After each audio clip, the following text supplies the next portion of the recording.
ปีก็ยังบ่เสี่ยงแต่เตื้อยังมีการซาเก้าลำหัวผู้ที่เคารพนับถือนะการเคารพนับถือนั้นจะไปเข้าใจว่าเคารพนับถือกันในช่วงปีใหม่เท่าอันบ่ได้นะครับ365 วันต้องเคารพถึงวันต้องนับถือถึงวันเหมือนเฮาหายใจถึงวันถ้าวันนี้หยุดหายใจก็คือบ่มีชีวิตอยู่แล้วเช่นเดียวกันนะครับ ถ้าหากว่าเราทำอันอย่างที่มันเป็นประโยชน์ก็ทำต่อเนื่องเป็นสายเป็นแนวไปเลยแต่ถ้าหากว่ามันเป็นบัจเจเป็นประโยชน์เป็นทำความเดือดร้อนให้กับตัวเองแล้วก็สังคมก็ถ้าเลิกได้ก็เลิกเหียก็จะเป็นการดีสมกับมงคล38ประการในข้อที่ว่าอาเสวนาจะพาลนังแล้วก็ปันนิตานันจะเสวนาและก็มีแห่งข้อหนึ่งเสวนาจะพาลนังปันนิตานันจะปูชาจะปูชนียนังแล้วเป็นอย่างไร3 อย่างเนี่ยครับอันหนึ่งคือบ่คบคนให้บ่คบคนไร้สาระก็ตกลงว่าเป็นคนพาลอาเสวนาจะพาลานังพาลานังโคนพาลทั้งหลาย ปันดิตานันจะเสวนาก็คือเสวนาหรือว่าคบเสวนานี่แปลว่าคบเนาะคบกับคนลวก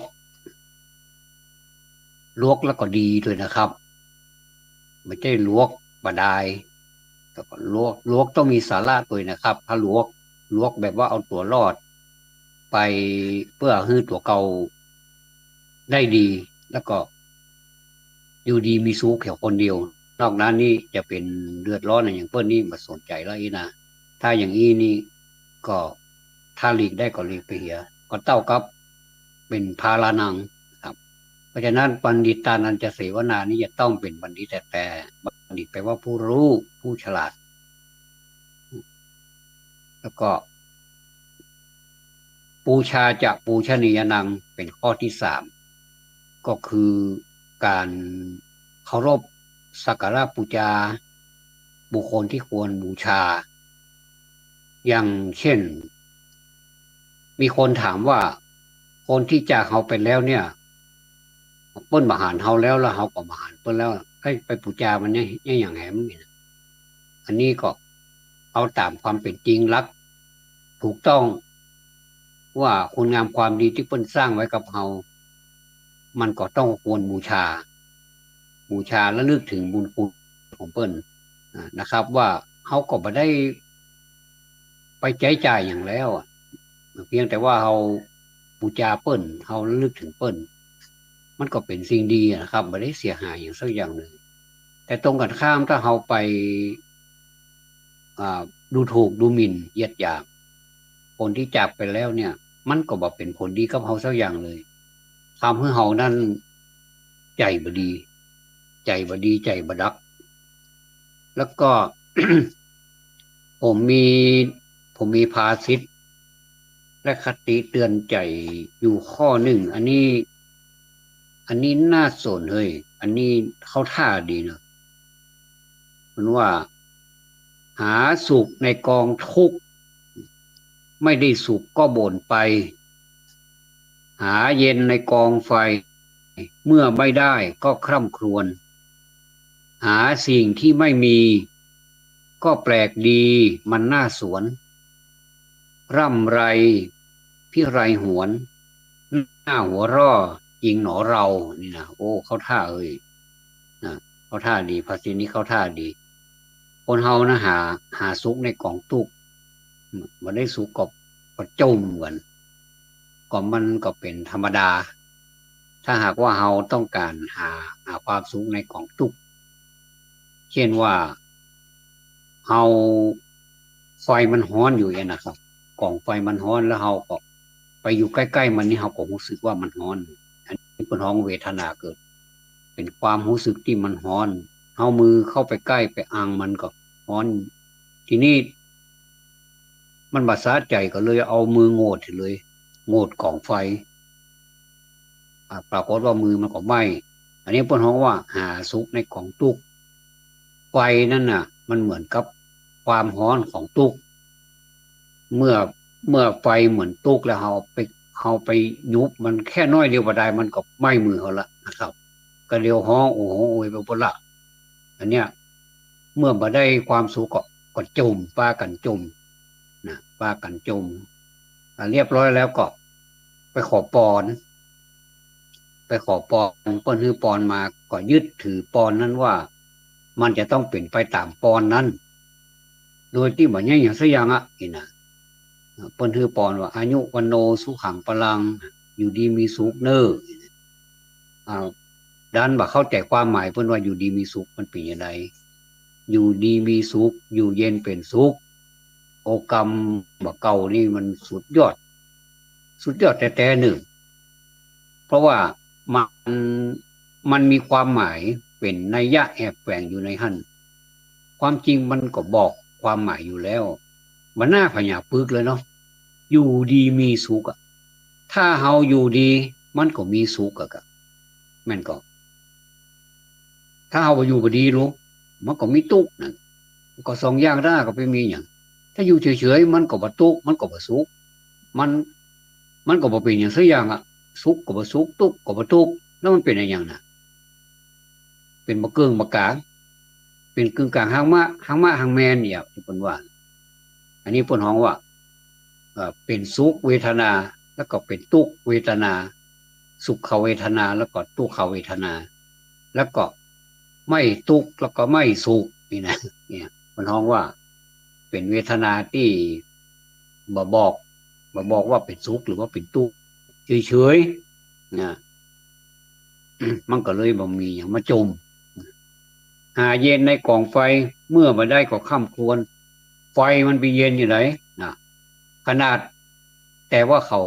เอามาตั้งชื่อกันนะเนาะเขาเอามาตั้งชื่อกันว่าไฟเย็นแม่เล่าไฟเย็น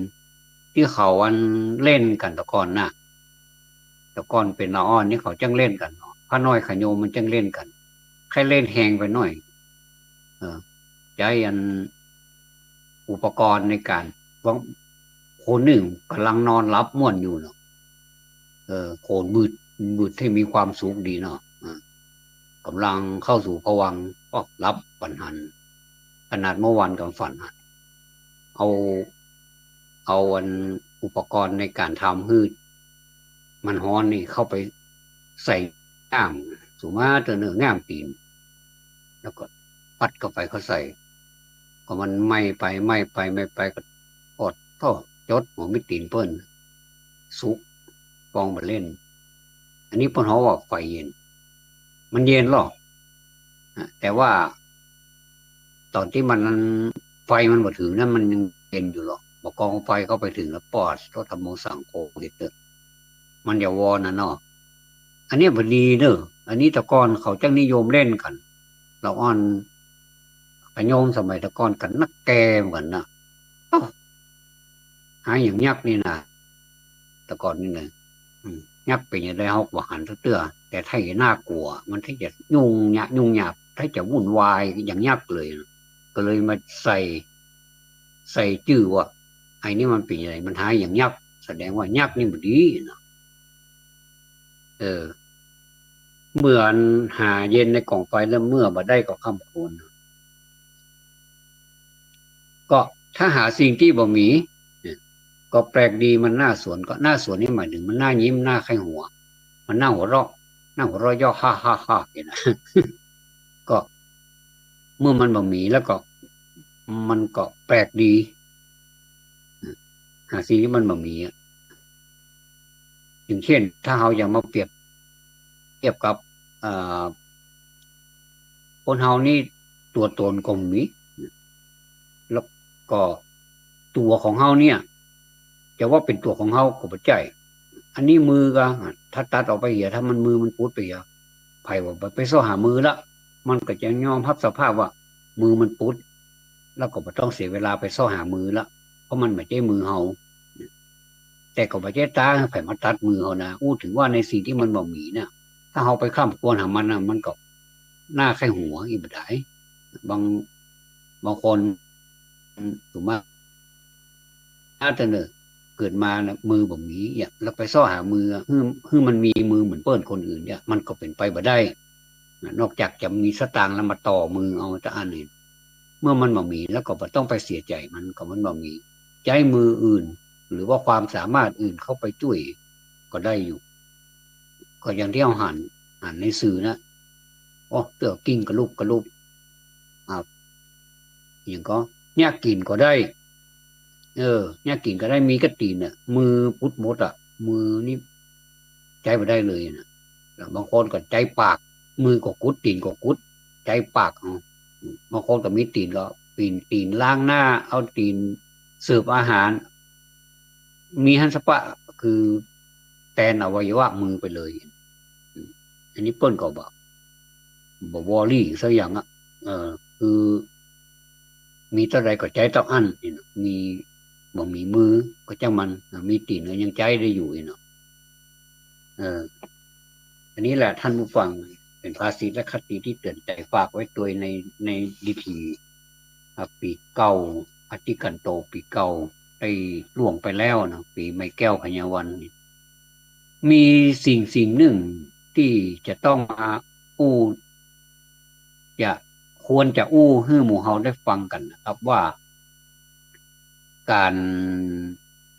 ที่จะสละอย่างบางสิ่งบางอย่างที่เฮาฮักเนี่ยนะครับมันยากเหลือเกินมีบุคคลผู้ที่ทำมาได้เนี่ยก็บ่นักเท่าใดก็เลยมาอู้ฮือหมู่เฮาว่าตัวอย่างก็มีเหมือนกันในสิ่งที่ตัวห่วงแหนซึ่งยิ่งเมินไปนะครับอย่างที่เนี่ยที่ดินเนี่ยยิ่งเมินไปมันก็ยิ่งแปลงไปจิกๆมันจะมาถูกนี่มันแทบไม่มีบ่ค่อยมีนอกจากคนจะขายถูกแล้วนะแต่ว่าที่ดินเนี่ยมันเป็นสิ่งที่โคนห่วงแหนกันแต่ที่หมู่บ้านปักตางหมู่ที่7ตำบลสันมหาพลอำเภอแม่แตงจังหวัดเชียงใหม่นี่มีคนใจบุญเด้อมีคนใจบุญอันนี้อู้ถึงในอดีตนะครับก็เลยมาขอสดุดีเนื่องในดิถีปีใหม่เมืองสงกรานต์ก็เลยจะขอเล่าเรื่องให้ท่านฟังว่าพ่อบ้านพ่อบ้านที่อยู่ในกองกลางบ้านปักตางเนี่ยนะครับปักตางนี่มันไปทางใดบางท่านก็ยังคงปักตางนี่เอาสมมุติว่าเราตั้งเวียงตั้งเวียงอำเภอเมืองเนี่ยเป็นศูนย์กลางนะเอาที่นี่ก็แล้วกันเอาสี่แยกกวงสิงห์นี่มันใหญ่ดีมันลำพูนก็ไปลำปางลำพูนก็ไปสุเทพไปเมย่าอย่างเงี้ยนะไปวัดเจนยอดนี่นะแล้วก็ถ้าล่องไปพุ่นมันก็เข้าไปในตัวเมืองอ่าแต่เฮาบ่ล่องเฮาลุกจากทางใต้เนี่ยเฮาขึ้นไปขึ้นไปผ่านอำเภอแม่ริมผ่านอำเภอแม่แตงแล้วก็พอถึงอำเภอนี้หลายท่านนี่ก็คงจะได้ไปบ่อยหลายท่านก็ไก่ถึงวันเนาะก็จะอยู่ด้านซ้ายมือแล้วก็จะฟ้าหัวแตะกอนนี้เป็นห้องหัวเล็กสะพานนะครับ หัวน้ำแม่แตง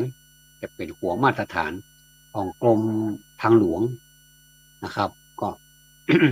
มีมาเมินละก็มีอำเภอตั้งอยู่หันทางซ้ายมือนะครับหัวนะครับพอขึ้นไปน้อยก็จะเป็นเทศบาลตำบลสันมาพลอยู่ด้านขวามือไปแหมน้อยจะถึงแม่งัด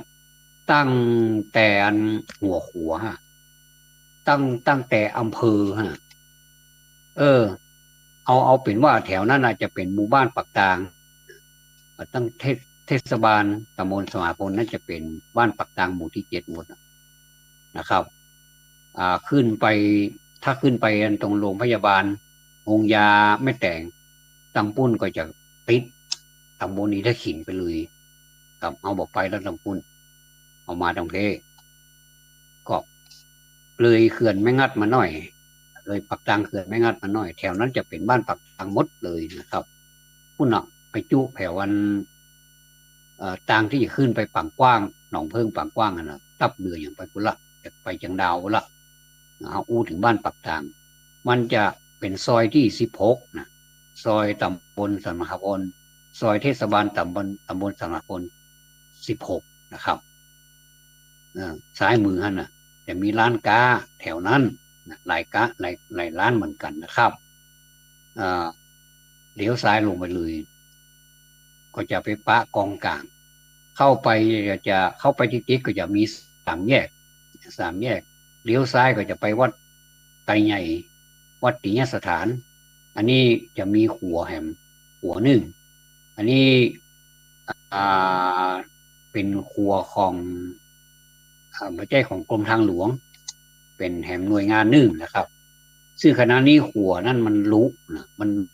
ลุเพราะว่ามันโดนน้ำซอกน้ำเจาะมันก็เลยล่มก็เลยเป็นการเหมือนกับแปลงใหม่เป็นการซ่อมใหญ่ว่าเต้ากับแปลงใหม่เลยนะครับอันนี้ก็กำลังดำเนินการอยู่โดยอปจเทศบาลหน่วยงานราชการด้วยกันครับนั่นแหละตัดแยกนั่นแหละถ้าเลี้ยวขวาไปมันก็จะไปโพสที่หน้าขนส่งโพสที่หน้าวัดปากกลางมันคล้ายๆเป็นบังคับให้เลี้ยวไอ้นอปุ่นขึ้นไปบนที่ว่าปากกลางบางกว้างปากกลางตรงหลวงแล้วก็ขึ้นดอยไปก็จะเป็นบางกว้างนี่นะครับอันเนี้ยบ้านที่มี3 แยกนี่แหละตรง3 แยกพอดีเลยกองกลางที่ว่าล่อลงไปซอย16นั่นแหละครับ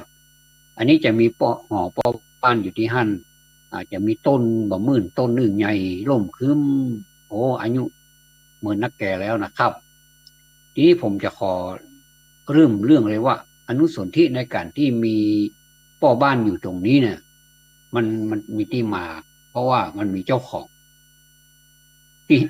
ที่นี่มันมีเจ้าของนะครับคนที่เป็นเจ้าของก็คือป้อชูศักดิ์แท้ตั้งนะครับหรือเจ้าบ้านลูกหลานเอาห้องว่าพ่อนานสิงพ่อนานสิงแท้ตั้งเปิ้นเคยบวชเฮียนมาก่อนถ้าจะลายภาษานักแก่นะครับก็มีความเลื่อมใสในทานในการฮื้อทานในการฮื้อเนี่ยเป็นอุปนิสัยอยู่แล้วเนี่ยก็พร้อมด้วยแม่จงดีหรือแม่จ่าซึ่งเป็นกู้ชีวิตของท่านนะครับเปิ้นเป็นเจ้าของที่ผืนนี้แล้วทีนี้นี่มีเจ้าบ้านเคารพนับถือป้อบ้านซึ่งสถิตอยู่ที่เกาหมื่นใหญ่ที่นี่นะครับก็ป้ากันมาไหว้มาสาเป็นที่หูจักกันดีพอต่อมานี้ก็แม่จ่าแม่เมียแม่มุงแม่หอมเปิ้นร่วมกันดูแลรักษาพร้อมกับลูกกับกูโคนะดูแลร่วมกันตุยมาหลาย10 ปีแล้วนะครับเต้าที่เปิ้นเล่ต่อกันมาเต้าที่จำได้นี่นะครับก็มีความจุ่มเย็นดูแลกันมาตั้งเมื่อแล้วป้อนานเสียงแม่จ่าเปิ้นก็จากไปแล้วนะครับในสมัยนั้นพวกก็หันว่าโอ้ทำบุญใหญ่หลวงดีกว่าเฮามีไว้ก็เป็นประโยชน์กับสาธารณะก็จะดีในไปหน้าคนก็จะได้เป็นที่พึ่งกันที่พึ่งตั้งใจซึ่งเป็นการทำได้ยากยิ่งเลยครับแต่อย่างที่เฮียนที่ได้กราบเรียนคือทราบแล้วว่าป้อหนานเสียงแม่จ่ามีใจบุญอยู่แล้วเปิ้นก็เลยแบ่งที่ผืนนี้คือเป็นสาธารณะก็คือมอบคือชาวบ้านคือผู้คนที่อยู่ในหมู่บ้านปักตางเนี่ยลูกหลานทั้งหลายที่แยกออกไปต่างบ้านต่างจองมาไหว้มาสาแล้วก็ได้รับการสนับสนุนจากงบประมาณจากเทศบาลสันมหาพลนี่นะครับเพื่อนมาช่วยดูแลมาบูรณะมาซ่อมแซม มันก็รู้ห้องครับมันหลายปีมันมึนไปมันก็รู้ห้องเพื่อก็มาซ่อมแซมมาบูรณะครั้งหลังนี่ก็รู้สึกว่าอยู่มึนด้วยเพราะว่าค่อนข้างที่แข็งแรงนะก็ดูแลศาลาพ่อบ้านแห่งนี้ตั้งแต่หลายปีมาแล้วนะครับแต่ว่าเฮาถือว่าเป็นที่ศักดิ์สิทธิ์เป็นที่หมู่เฮาสักการะ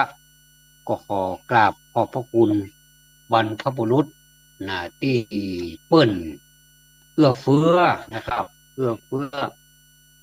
ตั้งสถานที่ตั้งถึงการดูแลเสียสละมาตลอดคือหมู่เฮาได้มาไหว้มาสักจุ่มเนื้อเย็นใจก็ต่อไปตั้งแต่วันนี้เป็นต้นไปแล้วก็ขอคือหมู่เฮาได้ระลึกอยู่เสมอครับเมื่อคืนนี้เมื่อคืนมัตวานี่ก็เป็นวันค่ำนะครับอันมีการจัดงานกันที่หั่นเป็นไม้กำนะครับจัดงานไม้กำก็ระดมทุนได้หลายอย่างก็ได้ทุนพอสมควรนะเอาก็บ่ซีเรียสหยังแต่ว่าต่างคนก็ต่างมีความสุขนะครับกินกันมีอย่างก็สู้กันกินนี่ตั้งหลักนี่ได้รับความอนุเคราะห์นะครับจากผู้ใหญ่ใจดีหลายท่านนะมาออกสตางค์ช่วยเป็นก้านั่นก้านี่พ่องก็มีความสุขดีปะกันก็สวัสดีกันดำหัวกันรดน้ำกันเอาน้ำส้มปล่อยเขาก็ยังเขามีการนั้นดำหัวผู้สูงอายุตัวแล้วก็ขอปอนเปิ้นก็คือวิธีการดำหัวของเขานี่ก็เป็นวิธีเหมือนกับบะเก่าของล้านนาดั้งเดิมแต่ก็คือเอามีอันน้ำส้มปล่อยใส่น้ำหอมน้ำอบน้ำหอมเนี่ยใส่ส้มปล่อยมันเหลืองนี่นะครับเปิ้นก็จะเขาก็ใส่ในก๊อกอันใส่สลุงน้อยสลุงใหญ่สลุงกลางแล้วแต่ก็ไปก้มไปกราบเปิ้นแล้วเปิ้นก็จะเอามือเนี่ยอันวักน้ำในสลุงใส่หัวเปิ้นใส่หัวของเปิ้นแล้วก็เอามาลูบหัวเฮาเป็นการเป็นภาพที่งามนะครับอ่า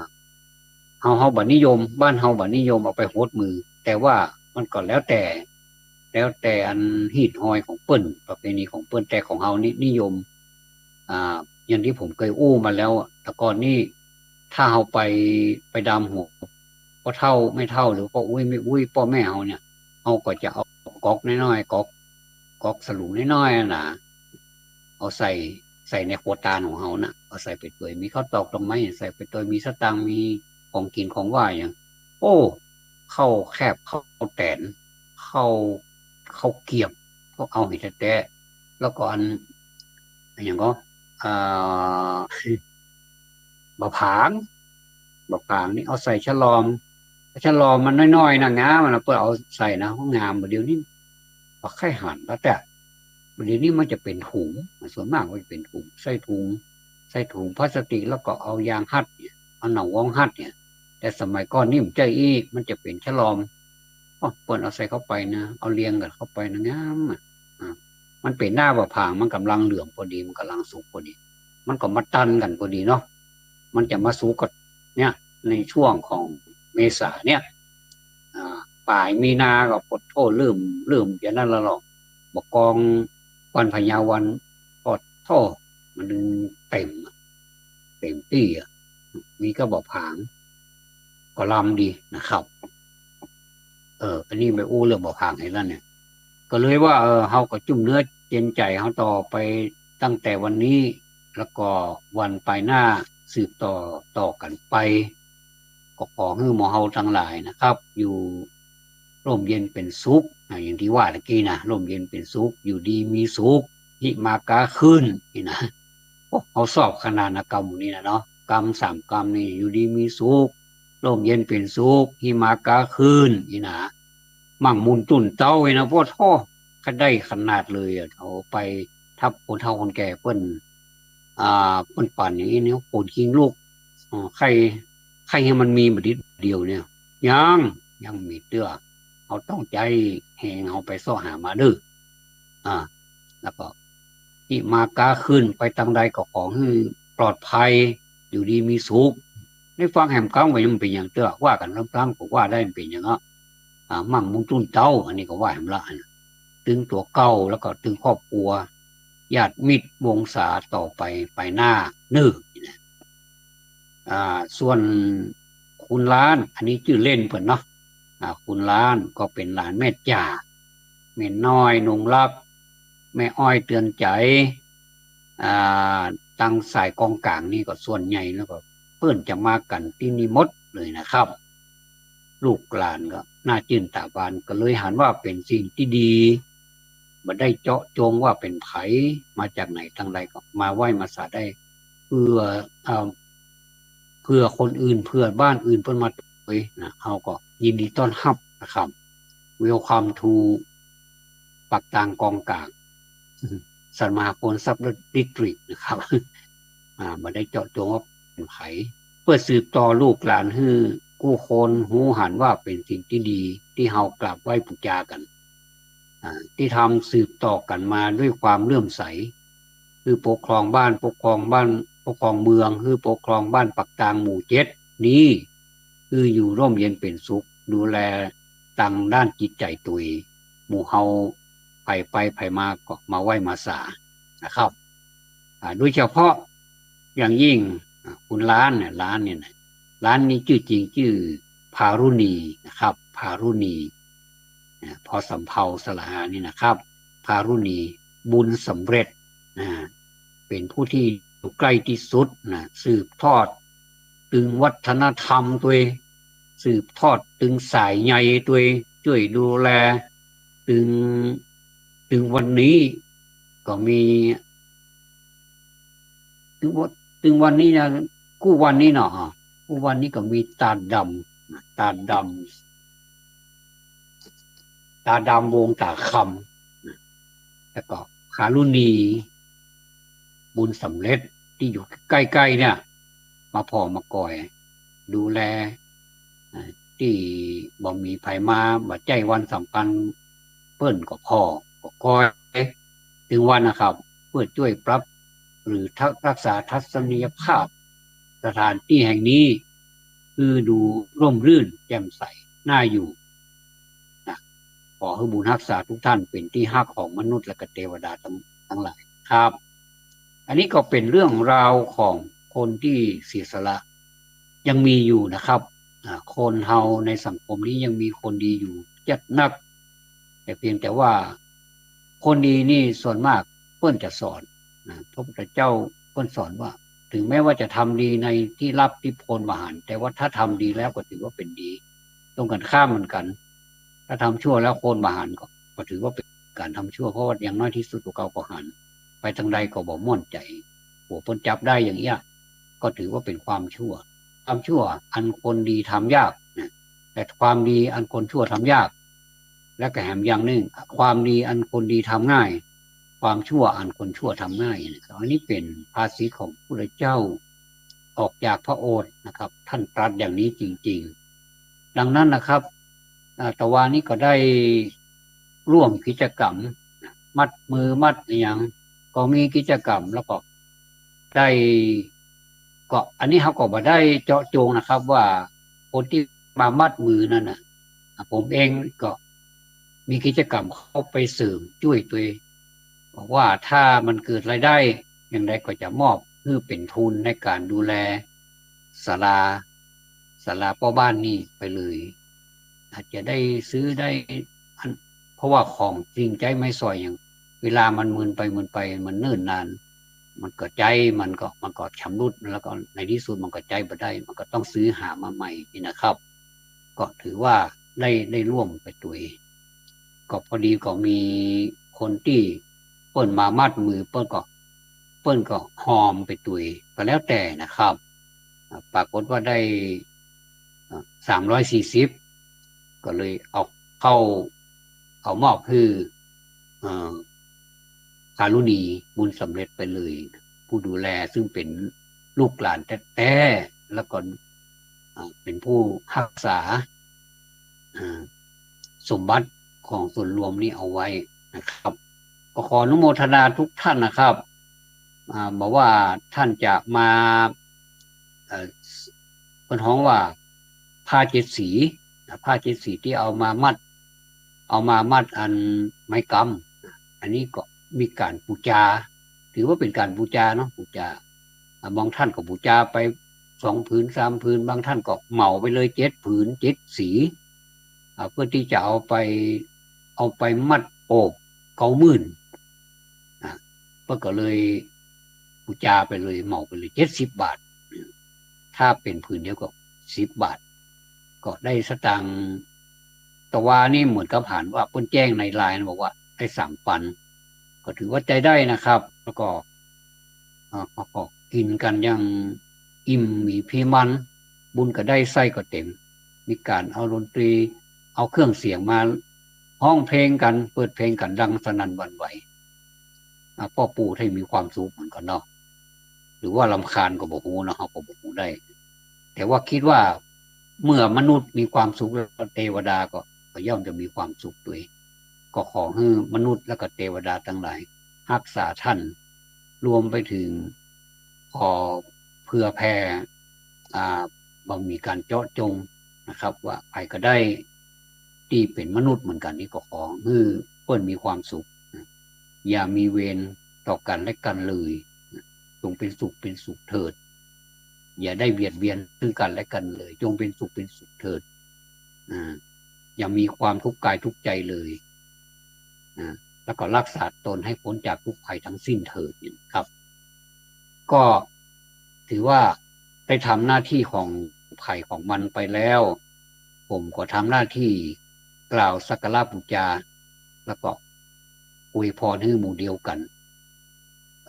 ก็มีเสียงสาธุดังกระหึ่มไปหมดเลยอันนี้ก็ถือว่าเป็นสิ่งที่ดีนะครับยังได้ก็ตามวันนี้อันนี้ปีใหม่เนี่ยมันเป็นโอกาสที่เราจะสะสางเรื่องค้างคาในจิตในใจกันถึงจะมีความบาดหมางหรือว่าความเข้าใจผิดบางอย่างทำให้บ่ค่อยลงรอยกันก็ปรับให้มันแบบสมดุลคือมันมีอันผลประโยชน์นี้ไผ่ๆก็ค่อยได้นะครับแต่ว่าผลประโยชน์นี้มันจะต้องปรับให้มันสมดุลคือมันต่างคนต่างได้ตกลงกันเนี่ยว่าจะได้ประโยชน์อย่างพ่อเนี่ยอันนี้มันอยู่คู่กับมนุษย์มาเมินนะมันจะต้องมีประโยชน์อย่างผมมาอู้นี่ก็จะต้องมีผลประโยชน์เข้ามาเกี่ยวเนื่องด้วยแต่ว่าผลประโยชน์ของเฮานี้เป็นผลประโยชน์บุญบ่ใช่เป็นผลประโยชน์ที่มันใจบ่ได้ถ้าเป็นของกินนี่ก็อร่อยก็ล้ำถ้าเป็นน้ำนี่ก็เป็นน้ำธรรมดาเนี่ยแต่ว่ามันทำให้เกิดความชื่นอกชื่นใจเมื่อเอาดื่มน้ำธรรมดาเข้าไปแล้วมันบ่เป็นโทษแต่ถ้ามันเป็นน้ำที่เจือด้วยสีน้ำที่มันปรุงรสอันนี้นี่ก็ลำบากหน่อยถ้ามันนักลำไปมันก็ผมซื้อว่ามันบ่ใกล้หูคิงกันอันนี้ก็แล้วแต่ของกินล้ำอยู่ที่คนมักผมก็มีหน้าที่มาอู้เนี่ยผมก็ถือว่าผมก็มาทำหน้าที่ของผมก็ผมมีผลประโยชน์อย่างพ่องผมก็มีผลประโยชน์ในการผมมาทบทวนพุทธวจนะก็ดีหรือว่าสิ่งต่างๆที่มันดีมามอบคือหมู่เฮาฟังกันหมู่เฮาก็ได้รับผลประโยชน์ก็คือฟังไปแล้วบางทีมันลืมมันก็เป็นการที่ผมมาเตือนเนี่ยเป็นการย้ำให้เข้าใจแล้วก็มาเตือนกันมาเพิ่นเฮาว่าบางทีทุกสิ่งทุกอย่างนะบางคนมันฮู้นะครับฮู้แล้วมันลืมไปละบางทีมันหลายเรื่องหลายราวก็จำเป็นจะต้องมีการทบทวนกันก็ถือว่าได้ผลประโยชน์เหมือนกันนะแล้วก็บ้านเมืองก็ได้รับผลประโยชน์ก็คือเมื่อคนดีมีนักขึ้นมีความรับผิดชอบนักขึ้นบ้านเมืองก็บริหารไม่ยากคนทำผิดกฎหมายอย่างก็จะมี มีหิริโอตตัปปะก็คือมีความเกรงกลัวต่อบาปมีความละอายแก่ใจนะครับก็คือตัวแรกคือความละอายแก่ใจแล้วก็อันตัวที่สองคือโอตตัปปะก็คือความเกรงกลัวต่อสิ่งที่มันบดีบงามคนเฮามันก็พลั้งพลาดไปได้นะครับบางทีคิดว่าสิ่งนี้มันดีแต่มันบดีสักกรรมเฮาว่าเฮาว่าคนเดียวก็ไม่ได้มันจะต้องมีอย่างมาเตือนใจเฮาตุยต่างคนต่างเอาเฮาว่าหมดทุกคนนะมี100 คนเอาเฮาว่าทุกคนเลยนะโอ้เรียบร้อยเนอะจะบอกอันนี้ขนาดนี้นี่ยังเอาบ่ค่อยอยู่นะครับเพราะฉะนั้นนี่มันจะต้องมีหลักนะไม่ใช่ว่าโอ้คนนี้มันอย่างมาเจ้าหลักกันแต่ว่าจะไปว่ามันวิชาการมันก็ใช่ก็วิชาการน่าการทำให้เรามีระเบียบเรียบร้อยอะครับถ้าเราบอกมีวิชาการมันก็แย่แต่ถ้าทุกอย่างก็เป็นวิชาการไปหมดมันก็บ่ไหวนะครับมันจะต้องเปลี่ยนไปตามธรรมชาติของเราตัวธรรมชาติของคนมันเป็นอย่างไรธรรมชาติของทีมนี้มันเป็นอย่างไรเปิ้นอยู่กันอย่างไรเปิ้นมีแบบแผนเปิ้นมีระเบียบแต่ละบ้านบ่เหมือนกันนะครับอย่างมีบ้านมีตำบลสมาคมเนี่ยมี10 หมู่แผนของหมู่บ้านนี่บ่เหมือนกันสักที่แต่ว่าหลักการของมันก็คือบ่ปฏิบัติบ่ประพฤติผิด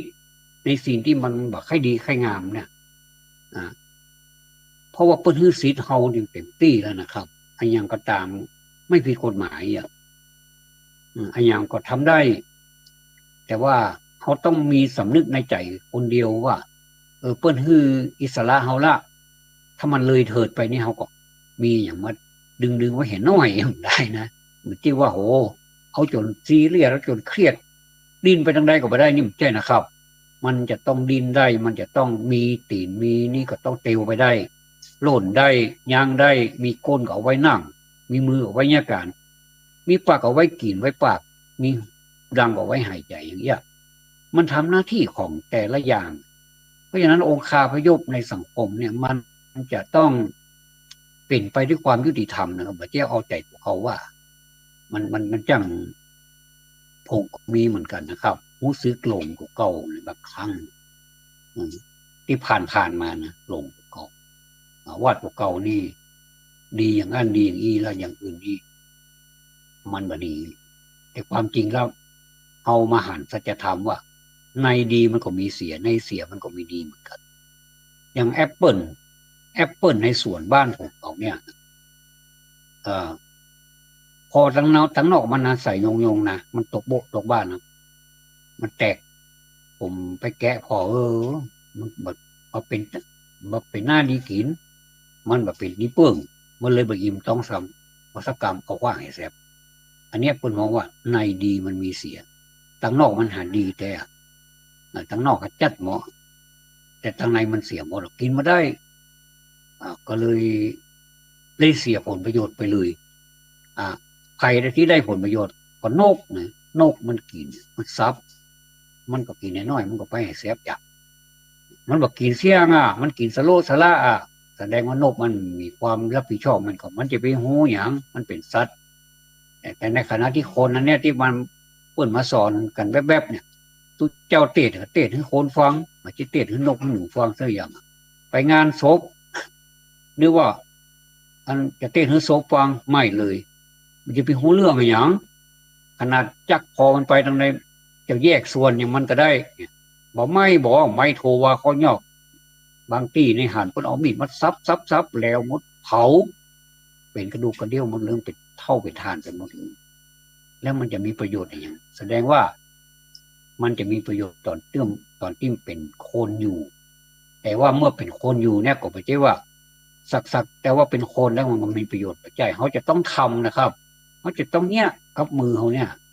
มันสมองของเขาเนี่ยโอ้ดีขนาดเลยมันสมองของมนุษย์นี่นะครับ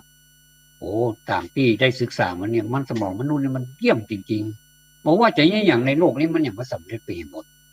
แต่มันเอาชนะมาได้ก็คือเนี่ยความเปลี่ยนแปลงของสังขารทั้งหลายเนี่ยดูเหมือนว่าเฮานี่จะลงเก่าแหมอย่างนึงแล้วก็คือเฮาว่าเฮาเอาธรรมเฮาเอาชนะธรรมชาติได้มีผมได้ยินคนเพิ่นว่าเดี๋ยวนี้มนุษย์สามารถเอาชนะธรรมชาติได้ผมว่ามันทำแม่งเหมือนกันนะเนาะ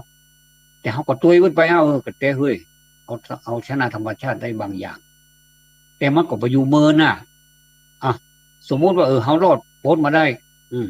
เป็นละอ่อน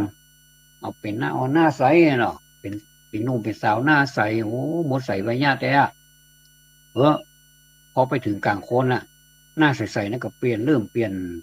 คำเบสหน้าก็เริ่มเปลี่ยนไปหลังจากละอ่อนก็เป็นหนุ่มเป็นสาวก็หน้าเปลี่ยนไปอารมณ์ความรู้สึกก็เปลี่ยนไปอ่าแล้วก็พอไปถึงกลางโคนนะเขาก็จะละสิ่งที่เขาเป็นละอ่อนน้อยๆเนี่ยคือเมื่อเป็นหนุ่มเป็นสาวเนี่ยก็จะละไปจะกลายเป็นคนที่มีเหตุผลหรือว่าบ่มีก็บอกว่าบางคนก็ยังเป็นยังละอ่อนอยู่นี่แห่สักวันว่าแห่จะห้าวคนไว้อะบางคนอยู่ไหนเป็นไข้หัวแห่นะเอาไปเอามา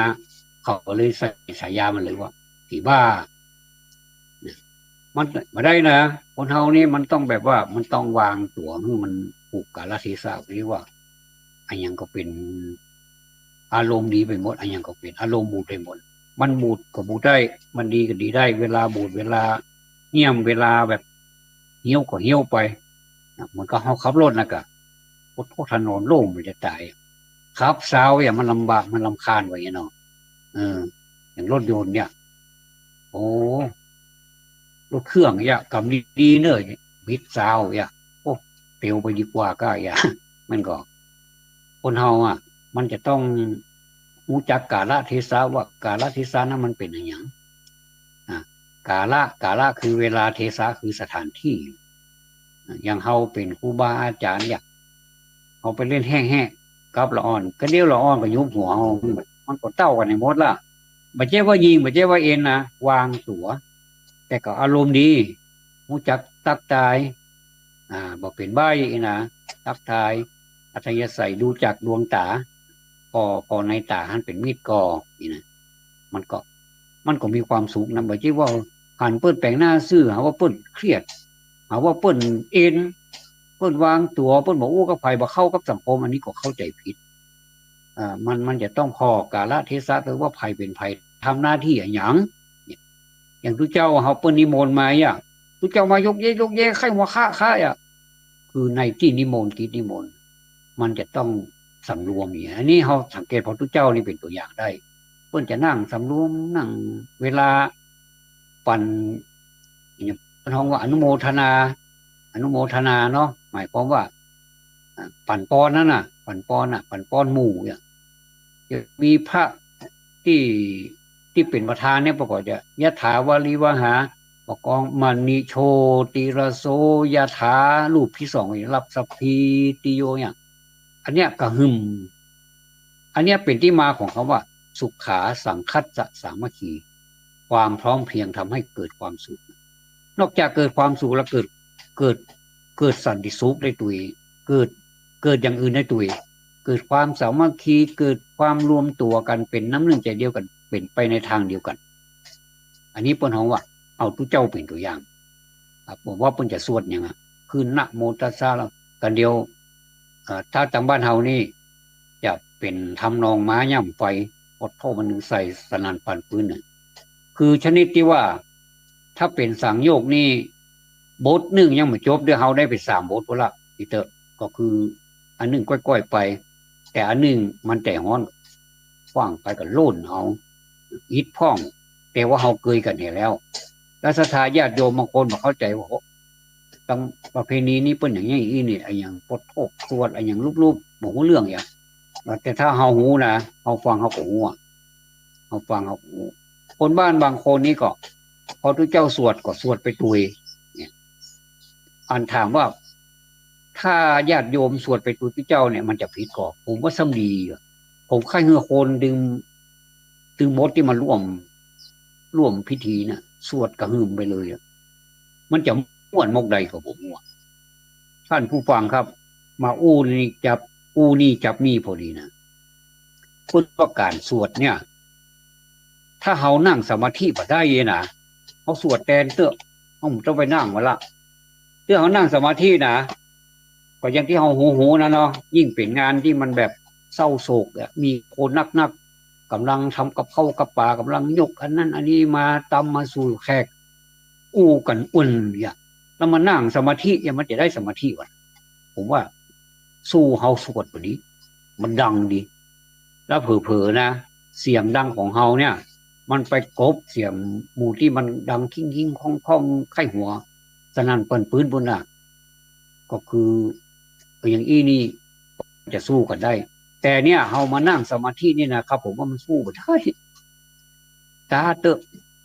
ผมเคยสังเกตหลายเตื้อละแม้แต่ตัวเองถ้าเป็นผู้นำนี่นะถามว่าความรู้สึกของผมส่วนตัวเป็นไงพ่อผมก็จัดเบื่อเหมือนกันท่านก็ไปป้าครูบาอาจารย์ที่เปิ้นเป็นมัคคณายกวัดอื่นเปิ้นก็อู้ทำนองเนี่ยบอกว่าเบื่อเฮานี่เป็นผู้นำนี่แทนที่เฮาก็มันมีเครื่องเสียงมีอย่างดังไปทั่วหมดเนาะแต่มันก็ดังนะครับเสียงมันจึงดังอ่าวงครัวนะเอาเห็นแต่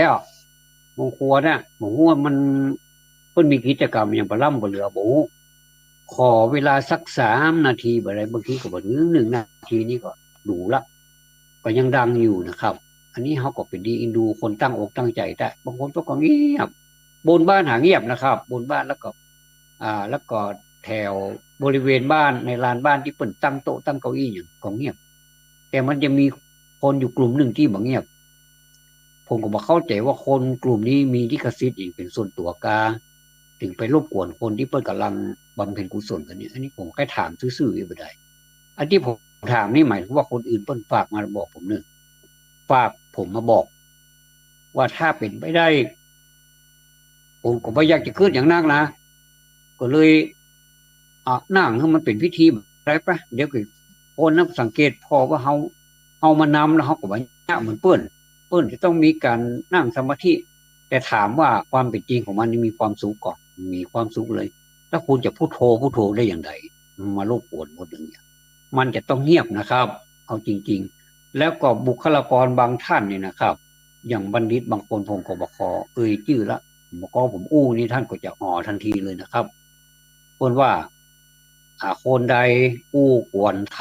ำเกิดมาจะเป็นคนใจบอดตาบอดหูหนวกโอ้อันนี้ผมเจ้อู้ธรรมดาเลยนะครับอันนี้คือแจ้งเลยแต่ผมก็บ่ถึงขนาดนั้นนะครับผมว่าขอร้องกันมาได้ว่าถ้าเป็นไปได้ถ้าเฮาเงียบกันนะแต่ไปบางงานนะครับผมเรื่องใส่เลยอันนี้ผมบอกได้เลยนะครับว่ามันเงียบจริงๆมีหลายที่เหมือนกันเนอะแม่บอกได้ก่อน มีหลายที่ครับอย่างศพของอันนี้มันจะว่าอวดญาติพี่น้องมันถือมาอวดกำใจ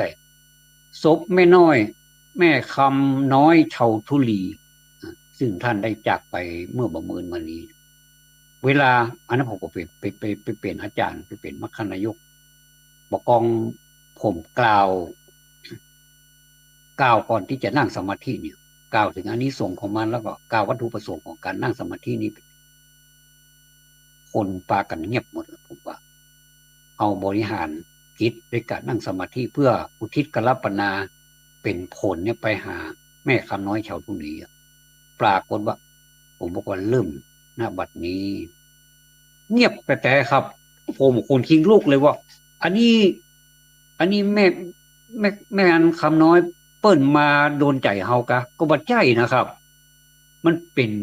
ไอ้อย่างบอกโอ้ผมก็บ่เข้าใจแต่เงียบจริงๆมีพยานได้ในคนที่ไปหั่นเงียบจริงๆอันนี้มันเป็นที่น่าภูมิใจถามว่าอาจารย์ทั้งหลายมัคคณายกทั้งหลายต้องการอย่างนี้ก็ต้องการอย่างนี้กูคนนะครับแต่ผมแค่เป็นบรรยากาศแบบเนี้ยเพราะฉะนั้นนี่ประการของผมนี่ก็ไม่ได้ไปว่าไผ่เนอร์เพียงแต่ว่าเขาเตือนกันมาได้อย่างที่ผมว่านะผลประโยชน์ของท่านก็คือท่านชุกคิดขึ้นมาได้บางทีมันลืมไปก็เตือนกันได้แล้วผมก็โคนนำเสนอนี้ก็เป็นการทบทวนความรู้อย่างนี้ต่างคนต่างได้ผลประโยชน์เหมือนกันครับก็มีแหมหลายๆงานแล้วก็มีบุคคลเวลานั่งฟังธรรมนั้นนั่งแต่เหมือนกับต่อเลยนะถึงมาเด้อเหมือนเพื่อนเอาต่อมาวางฮะนะมันดิ้นมาทวงอันนี้เพื่อนเสียชีวิตไปละอันนี้ป้อสวยคำก้อนผมอู้หลายครั้งแล้วคนเราถ้าทำความดีนะมู่แหมกันนี่มันเป็นยังอย่างเอาอู้ถึงพระพุทธพระธรรมพระสงฆ์นะอู้จริงๆต้องเป็นยังจะไปว่าอู้ซ้ำซากแต่ที่ควรระวังที่สุดคือการทำบดีซ้ำซากนะครับถ้าเรารู้ตัวว่าเราทำบดีแล้วเราก็ปฏิบัติแห่งใหม่ก็คือมีสตินั่นแหละสติคือความระลึกได้ สิ่งที่มันทำมันนั้นมันเป็นอะไรพ่องมันดีกว่าถ้ามันดีก็เสริมให้มันดีขึ้นไป แต่ถ้ามันบ่ดีเขาก็พยายามลดลงมา แต่ถ้าลดลงมาแล้วมันแบบกระทันหันลงไปกลัวมันจะเป็นนั้นเป็นนี่เขาก็ก้อยๆลดลงมาตามระดับเหมือนเขาอย่างเกินไปเนี่ยนะครับเขาจนแบบบ่ฮู้ตัวนี่นะครับจุบให้หน่อยนี่หมอกพญามันแล่นนี่ก็โอเคบอกเป็นหยังเพิ่นก็ถึงกินกันก็ผมว่าเลยบอกว่ามันแบบผิดกฎหมายเพิ่นประกาศลุ่มผิดกฎหมายใครจะดื่มใครจะสูบก็แล้วแต่ว่าถ้ามันเกินไปอีกบ่ได้เขาก็บ่ฮู้ตัวอันน่ะเขาจังเสียศูนย์เอาอู้อย่างไปบ่ฮู้เฮาบ่รู้เรื่องเลยนะพอสว่างกันมาเมื่อเจ้าโอ้ความเสียหายมันเกิดไปแล้วครับมันสำเร็จไปแล้วแต่เฮาเนี่ยเฮาควบคุมมาได้คนที่เปิ้นได้รับผลกระทบเปิ้นก็อภัยให้เฮานะว่ามันเมาก็เลยอภัยมันเหียแต่เฮาก็ทำซ้ำๆซักๆอยู่จริงๆอันนี้เพิ่นบอกว่าไม่ได้ระลึกไม่มีสตินะครับก็คือสติคือความระลึกได้สัมปชัญญะคือความรู้ตัวถ้าเราระลึกได้แล้วเรารู้ตัวเราแล้วมันก็แก้ไขได้นะครับเพราะฉะนั้นก็เลยฝากไว้เนื่องในโอกาสปีใหม่ปีบ่ใหม่ก็จ้างเตอะปีเก่าปีใหม่สำหรับผมแล้วก็เป็นปีธรรมดานี่ครับก็เดียวกับเมษาก็เดียวกับพฤษภาก็เดียวกับธันวาก็เดียวกับมกราเห็นละมันแปลกกันอย่างสำหรับผมเนอะอาจจะไปคัดใจบางท่านนะเขาบอกปีใหม่มันแปลกดีเนี่ยผมว่ามันแปลกกันครับก็มันก็มี7 วันเหมือนกันแล้วมันก็มีเดือนเต้ากัน มันจะมีเดือนหนึ่งเดือนกุมภาพันธ์ที่มันแปลกประหลาดตัวอันนี้28กับนี้29นอกนั้นจะเป็น30 31เป็นเรื่องของเดือนผมก็เลยกลายเป็นว่าผมบาหารอย่างที่มันแปลกอยู่สักอย่างเกิดแก่เจ็บตายก็เป็นเรื่องธรรมดาบอกแปลกเลยคนจะทำดีก็บอกแปลกคนจะทำชั่วก็บอกแปลกแต่มันแปลกที่ว่าเมื่อเมื่อทำชั่วแล้วเป็นใดกลับไปทำความดีพ่องอันนี้เป็นเรื่องแปลกแต่ว่าคนทำความดีเป็นได้บ่ทำความชั่วเพิ่มบ่เป็นเรื่องแปลกเพราะมันเป็นเรื่องอุปนิสัยของการดำเนินชีวิตไปตามมรรควิถีก็คือมรรคมีองค์แปดเส้นนั่นเองนะครับก็ฝากผู้ซื้อเสียงแข็งไปหน่อยแต่ให้หัวแหละ ก็บอกเป็นอย่างเนอวันนี้มาอู้กันแบบพี่แบบน้องเปิดเผยนะเปิดเผยกันแล้วโอกาสต่อไปก็เขามีเขาก็จะมาอู้มันอยู่กันเนาะเหมือนกับเขามีของดีแล้วก็มาแบ่งกันกินเนี่ยกันนะครับส่วนคน